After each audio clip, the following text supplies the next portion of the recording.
నేను కాపాడుతున్నా. నేను ఏ ప్రమాదాలు వచ్చినా కానీ కాపాడుతున్నా. నేను మీరు మాత్రం నా మాటకు మాత్రం ఆచరించట్లేరు. మీరు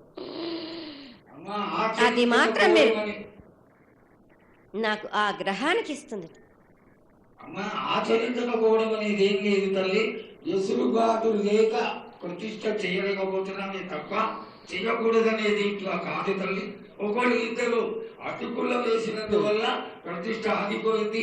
ఎవరు అడ్డుపుల్ల వేసినా గాని తొలగించేదాన్ని నేను ఇంకా మాత్రం నేను ఊరుకోను. నేను ఎవ్వరు అడ్డొచ్చినా నేను వాళ్ళను మాత్రం తీసుకుపోయేదే గాని వాళ్ళకు నేను చుక్కలు చూపిస్తాను. ఇంకా మాత్రం నేను మాత్రం ఊరుకోను బాలక. చాలా సంతోషం తల్లి. నువ్వు అండగా ఉండి చేయించుకున్న పక్షంలో తప్పకుండా నీ ప్రతిష్ట చేయించుకుంటాం. ఆగ్రహం వద్దు తల్లి. వాళ్ళు నీ బిడ్డలే, వాళ్ళు కూడా చల్లగా చూడాలి. తర్వాత ఈ సంవత్సరం పసిపిల్లలు బాగా అందరూ ఎలా ఉంటారు. వర్షాలు లేవనుకున్నటువంటి వర్షాలు నువ్వు రాగానే 15 రోజుల్లో ఇంచుమించుగా సరిపడేటటువంటి వర్షాలు కురిసినాయి. కానీ చక్కటి వర్షాలను కురిపించి పాడి పంటలు ఇచ్చి మమ్మల్ని అందరినీ ఆశీర్వదించి నీ యొక్క అనుగ్రహాన్ని తెలియజేయ తల్లి.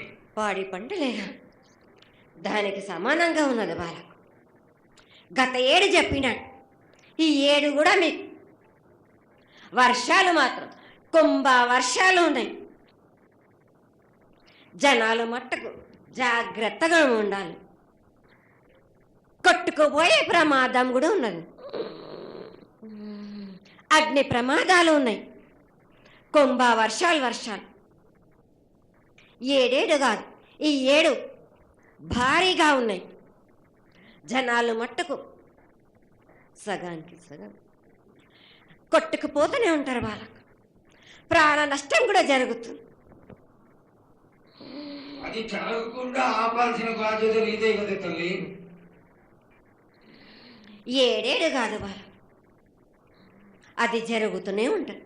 కానీ ఈ ఏడు మాత్రం భారీగా ఉంటారు. ప్రమాదాలతో పాటు వాయు వరుసలు లేకుండా